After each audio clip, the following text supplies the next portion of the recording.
جناب ابو ذر کیسا دیا، سنیے کیسا دیا۔ جناب ابو ذر کی زندگی بڑی سخت گزری، بڑی ناگوار گزری۔ جناب ابو ذر ایک تو مدینے سے بھگائے جاتے تھے، اور پھر جب شام پہنچتے تھے پھر شام سے بھگائے جاتے تھے۔ جناب ابو ذر ظاہر سی بات ہے اہل بیت اطہار کے عشق میں سرشار تھے ابو ذر غفاری، اور ان کے بارے میں روایت جناب سیدہ سے بھی میں نے پڑھی اور دیگر ائمہ علیہم الصلوۃ والسلام سے اور چھٹے امام سے بھی پڑھی۔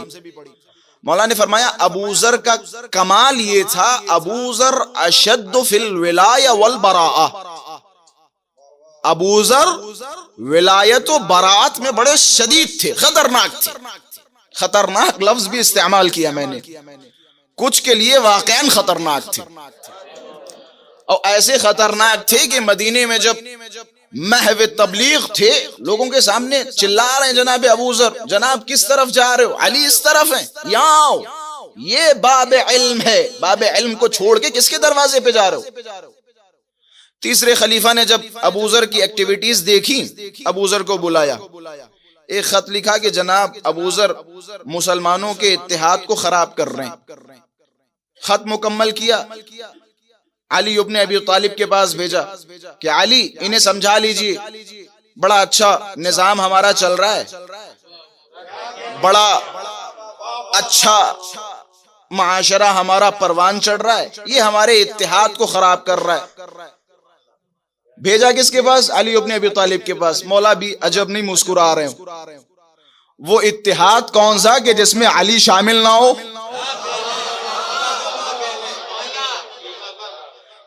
یہ آپ نے اتحاد بنا لیا علی کے خلاف، اس اتحاد کو کہا جاتا ہے اتحاد علیہ علی، علی کے خلاف متحد ہو گئے، علی کے خلاف متحد ہو گئے۔ جناب ٹھیک ہے، کیا کیا جائے گا جناب ابو ذر کے ساتھ؟ جناب ابو ذر کو بھیجا جائے گا شام۔ خط لکھا معاویہ کے نام، ہم تمہاری خدمت میں ایک آفت بھیج رہے ہیں، ہم اس سے پریشان ہو چکے، تم سنبھالو۔ جناب ابو ذر کو بے دردی کے ساتھ زور و زبردستی شام بھیجا گیا۔ شام پہنچے جناب ابو ذر، مولا نے گواہی دی ابو ذر کے بارے میں۔ گواہی مولا کی کیا تھی؟ اشد فی الولایہ والبراءہ، یہ ابو ذر کا ہنر تھا، ابو ذر کا ہنر تھا، شدید تھے ولایت و براءت میں، موضوع براءت میں بڑے شدید تھے جناب ابو ذر۔ شام پہنچے، اونٹ پہ کچھ مشکیں لدی ہوئی جا رہی تھی۔ پہلا کیس جناب ابو ذر کا، پہلی واردات، جناب ابو ذر نے چاقو لیا اور اونٹوں کو آتے ہوئے دیکھا، مارا مشکوں میں چاقو۔ پوچھا یہ کیا ہے؟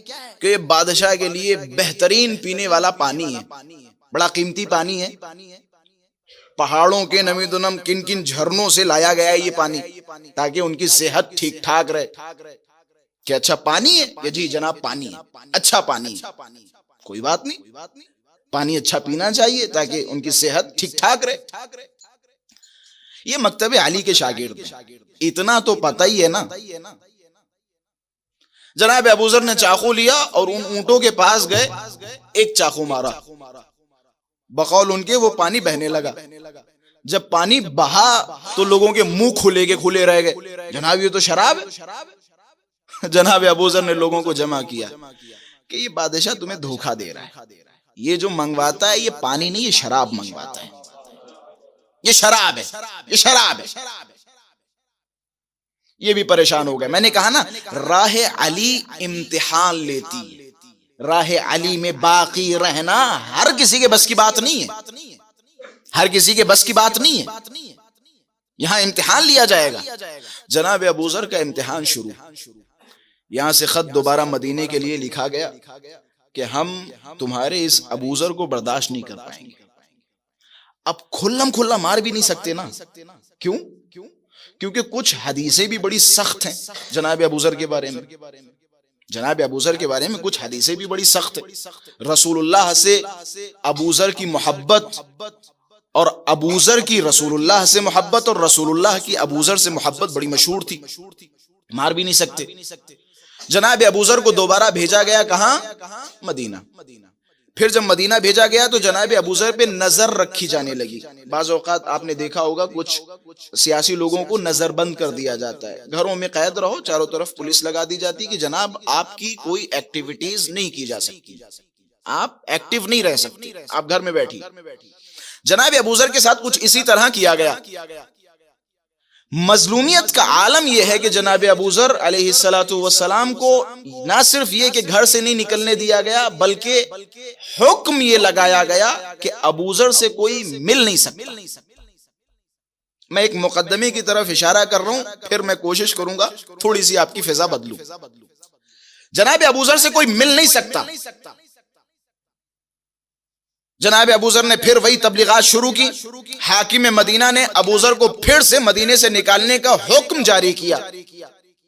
امیر المؤمنین علیہ الصلوۃ والسلام چپکے سے مدینے کے باہر ابو ذر سے ملنے آئے. مدینے میں نہیں مل سکتے تھے, چپکے سے ملنے آئے. ابو ذر کی پیٹھ پہ ہاتھ رکھا, بقول اردو زبان شاباشی دی جناب ابو ذر کو, اوکے ابو ذر یہ تمہارا آخری سفر ہے, اب اس کے بعد میری اور تمہاری زیارت جنت میں ہو, میری اور تمہاری ملاقات جنت میں ہو. جناب ابو ذر کو بھیجا, رخصت کیا, اور مولا نے فرمایا کہ تمہیں اسی راستے میں مار دیا جائے گا یا تمہاری شہادت اسی راستے میں ہو جائے گی.